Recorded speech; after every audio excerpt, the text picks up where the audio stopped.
What is the difference between retirement asset planning and retirement income planning? That is the subject of this episode.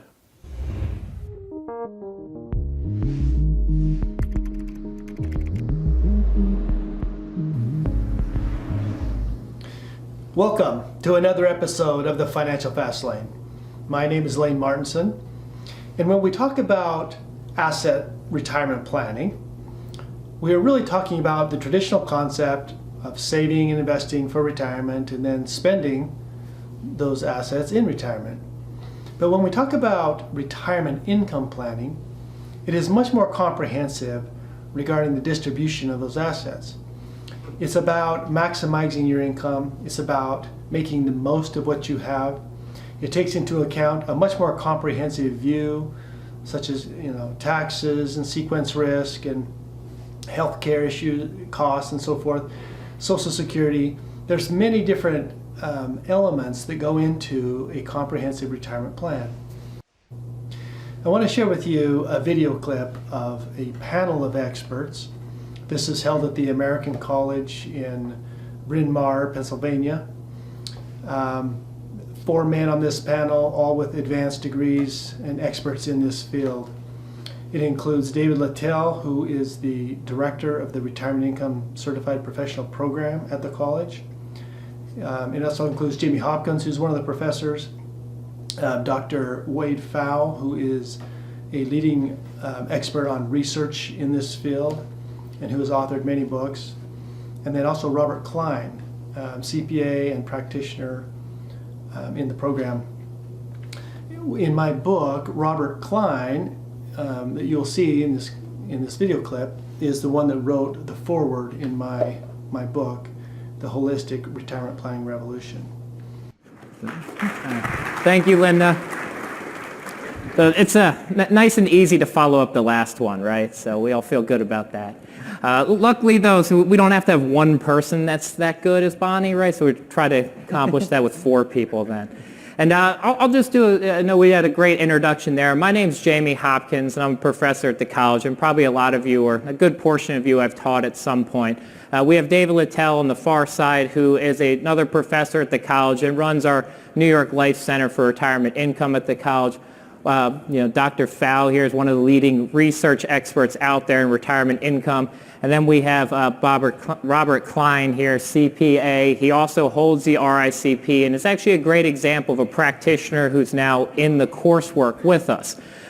So thanks again for all of them coming here. And I'm really going to be moderating this, and these are going to be really the people kind of giving you some knowledge, right? I heard before, this is the Knowledge Summit. What we want to do here today is talk a little bit about retirement income planning, because this is where the college is going. As our president said earlier, retirement income planning is part of the future of our industry and a part of the future of the college. So David, I'd really like to start off and bounce a question off you. When we say retirement income planning, that general term, what do we even mean by that? Well, this is a pretty new field, so I would say in the last few years we've struggled with that, and there wasn't a lot of agreement. And I like sort of the way, I think I first heard this from Wade, a way of looking at retirement income planning that's quite simple. It's helping meet people's financial goals in retirement and address the risks that they face in retirement. And in some ways it's that simple.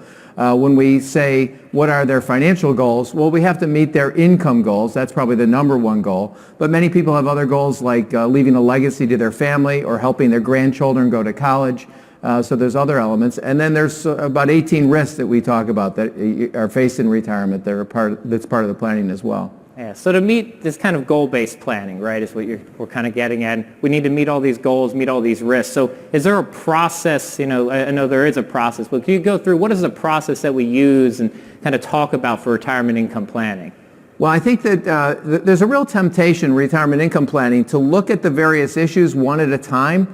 So when do I claim Social Security? When do I retire? How do I take my company pension? Is it a life annuity or joint and survivor annuity? And it's easy to think of those as separate decisions. Well, all of that should be part of a comprehensive plan, and all should be looked at together. And I think that we have a 10-step process. I'm certainly not going to go through all 10 steps, but I would say it's sort of this simple if we were trying to boil it down. It's identifying goals. So what does retirement look like and how much is it going to cost and what do you want to do in retirement? And then it's looking at all of the resources that you have available to you. So it's not just thinking about your financial resources, it's thinking about your Social Security, your Medicare, maybe you have rental income. You know, I watch a lot of HGTV. I think everybody's got their basement turned into rental income, you know, so you maybe have that. There's lots of, you know, there's lots of other sources. Everybody's situation is different. So it's identifying those sources, and then it's coming up what the advisor does, or if someone's doing this on their own, it's determining the strategies that'll help them meet all of those goals. But it starts with a real comprehensive view of all of your resources and making sure that you think of all these decisions as one comprehensive process. Yeah, I love it when you talk about the comprehensive view of this, right? And this is going to change over time, so this process is going to be continuous and comprehensive, right? Well, absolutely. That's another challenge of retirement income planning, is that things change in retirement. Suddenly your adult child loses their job and they're living with you, or you're raising your grandchild, or the market drops by 40%. We've seen that. Or you show up to the Knowledge Summit in Hawaii and that's your new retirement destination, right? Right. Or you decide you want to retire in Hawaii and it costs a lot more. Absolutely. So all of those things have an impact on the plan, and it needs to be reevaluated on a regular basis. All right, so it's another real reason to have an advisor. That's a role that's a type of risk that an advisor is best suited to help you with. well, let's ask an advisor a little bit about this then too, right? So another distinction we wanted to talk about was that retirement asset planning versus retirement income planning, right? And a lot of people probably hear those terms and just say, you know what, that's the same thing, right? If the general population reads that, but there's a distinction there, right, Bob? Can you tell us a little bit about that? Absolutely. Retirement planning, as it's traditionally practiced, is about the accumulation and spending down of assets, and that's in essence what retirement asset planning is. However, when you get into retirement asset planning, works well in the accumulation stage. However, as you start getting into retirement, it may not necessarily play out as well. And one of the biggest problems with retirement asset planning is the uncertainty of the spend down phase. You don't know if you're going to be in retirement for 1 year, 5 years, 10 years, 40 years, whatever. Plus you have situations with couples, one spouse might die at 65, another one might live another 30 years. So it's because of these uncertainties that retirement income planning was born. Along with another big factor was in our parents' generation, they could count on the certainty if they weren't self-employed. A lot of people in the parents' generation had the security of a pension, which was often supplemented by Social Security. And so given the fact with the longevity issue and the lack of the pension income, it's our responsibility today to take it upon ourselves. We have to create our own sources of income. And then, that gets to the distinction of retirement income planning.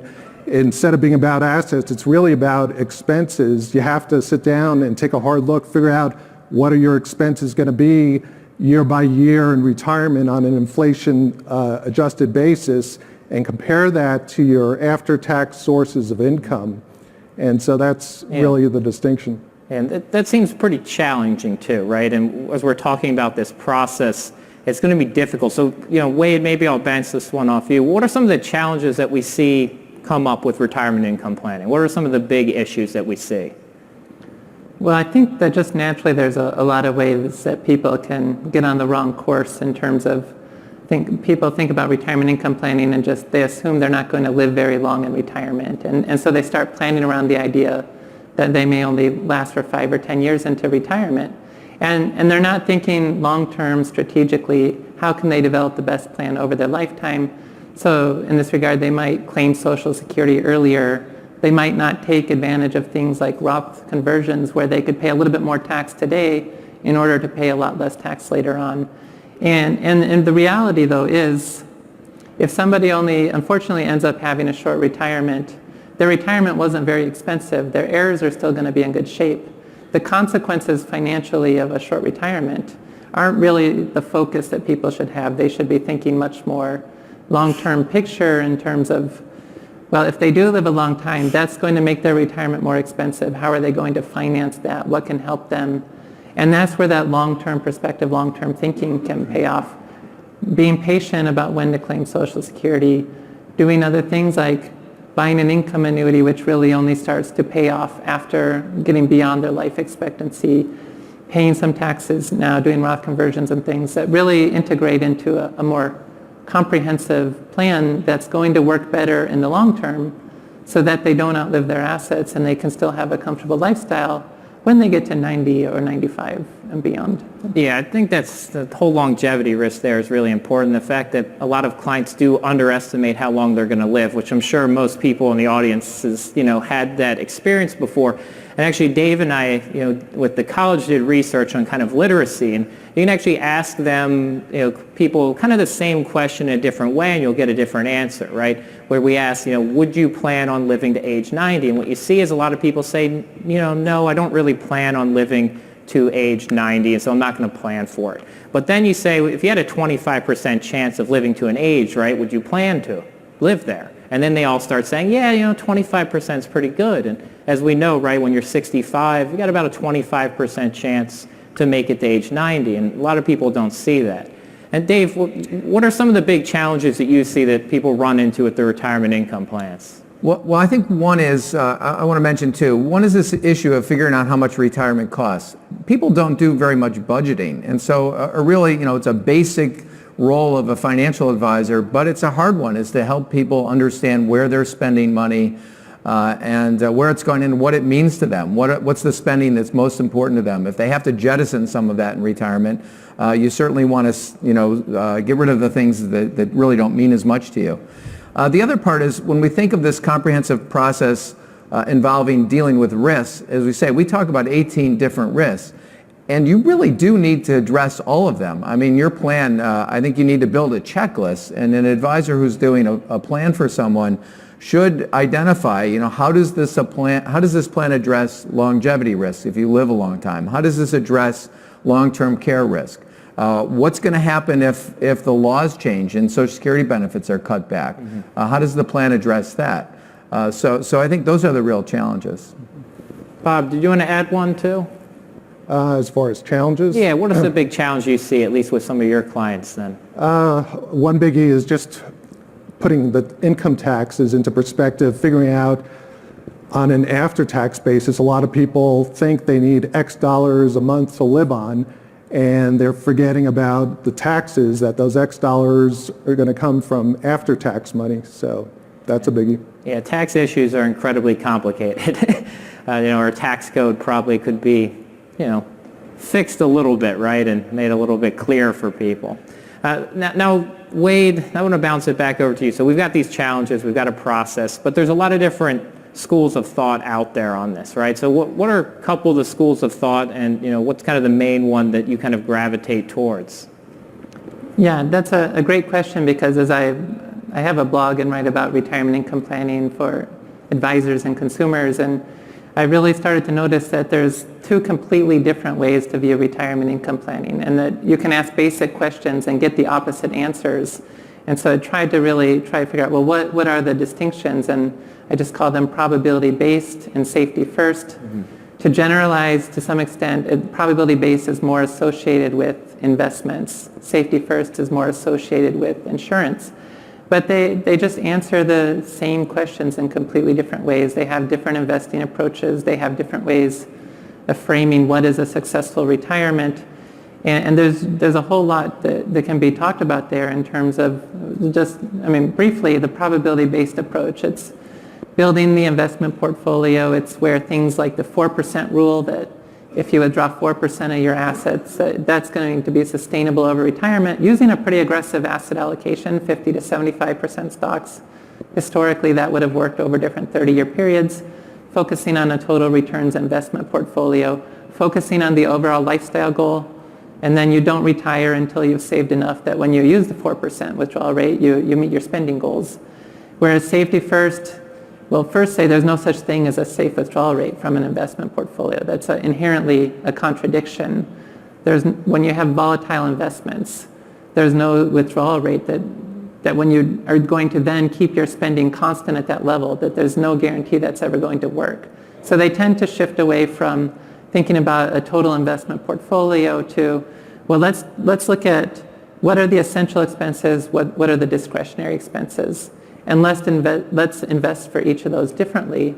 With essentials, you don't really want to have stock market investments covering essential expenses, and generally they'll look to some sort of contractual guarantee, whether that be holding an individual bond to its maturity date, or whether that being some sort of annuity product, but having something in place there to cover the essentials.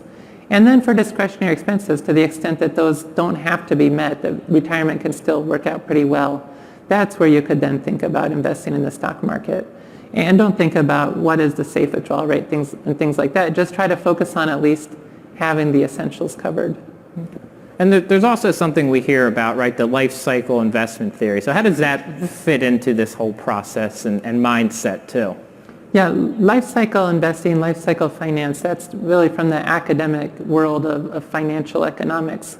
And it drives that side crazy to hear about things like the 4% rule or the 80% replacement rate of how much of your income should you plan to spend post-retirement. The idea of that life cycle investing is you really want to have a smooth spending path over your lifetime. And so you want to figure out what is the highest sustainable amount I can spend, both pre-retirement, post-retirement, making adjustments for, well, when you have children, your household expenses will be higher than later on when the children have moved out, hopefully, and they're no longer, hopefully, dependent on you at that point. That then you can then plan to keep the same household lifestyle. You can spend less when there's fewer people in the household. And so figuring out what is that highest sustainable lifestyle, and that's how you do the planning. And then that will imply some sort of replacement rate, that will imply some sort of withdrawal rate. But those are really afterthoughts. And they're outcomes rather than inputs of this is what I want to plan for. Okay, so Dave, Wade's discussed some of these different theories and different ways to look at retirement income planning. Now, in the RICP, we look at a multitude of different ways to view retirement income planning. So how do you feel about these different theories and strategies? Well, I think, from an educational point of view, we cover them all because advisors are reporting they're using all these different strategies. Now, the way I sort of feel about it is, I'm a Midwesterner, I'm optimistic, I always look for the bright side, and I can find something that I really like from each of the strategies, and I bring, I learn from that. I think from the safety first approach, this idea that different goals have different priorities is very real to me. I'm also the oldest person on the up here, and I'm working on my own retirement income plan, and I know that I want to meet my basic expenses, and I don't want to take any chances.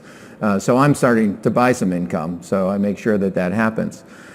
So that's one thing. I think from the strategy, we call it the bucket strategy. We didn't talk about that specifically, but this is the idea that retirement income plan has to tell a story. People have to sleep at night. I saw my father in his mid-80s, worrying about running out of money and literally losing sleep over it. So people need to sleep at night. And your plan has to say, well, if the market goes down, you'll be okay because the plan addresses this. So I learned that. And then from sort of the systematic withdrawal approach, the Wade was talking about how much can you take out of your portfolio. There's a lot of great research that helps us guide us to determine how much you can afford to withdraw, and the variables that could impact that, and that you can afford to take out a little bit more if you're willing to cut back your spending when when the market's down. I mean, that's one of the things we know. The research tells us that it helps guide us make better decisions. And Bob, how do you put all these different theories and things into practice? Well, I think what Wade was talking about, the life cycle approach, comes closest to how I apply things in practice. However, there is an emphasis on the safety first approach. But the bottom line is you got to give clients what they need, what they want. Every client is different. And there's a lot of theory out there, but you got to apply it to the real world. And I find the key is starting as early as possible this transition from retirement asset planning to retirement income planning. And it is a mindset transition that you have to go through. But the bottom line is you got to cater to what the client wants, show them what works, and do a bunch of cash flow projections, and see what they're comfortable with, and let everything fall where it falls, basically. I think your point there that each client's unique is a great thing. And you'll probably learn a lot from your own situations. And Dave, I always love hearing stories about your planning, right? Because you're getting towards this area where you're thinking about retirement income planning and you're purchasing income. And your dad shaped a lot of this now, right? Your view on what your retirement might look like. Well, and I would say all of us, our ideas of what retirement's going to look like is shaped by our own experience. My father's alive at 104, so I think I'm going to live to 110. And one of the things that he did, he made a lot of good decisions in retirement. Taught me a lot. I'm supposedly the expert, but he did it right in his retirement. And he bought an annuity in his 80s, which he really loved because it keeps him in his retirement home. He was worried he's going to get kicked out, which wasn't going to happen, but it gave him that peace of mind. Peace of mind, yeah. I know that's a pretty long clip, almost about 20 minutes worth, but the panel lasted for well over an hour. And so I'm actually going to have some future videos where the panel goes into some other topics. So hopefully you find that educational. Hope you'll subscribe to the channel if you have not already. And I look forward to seeing you in the next episode.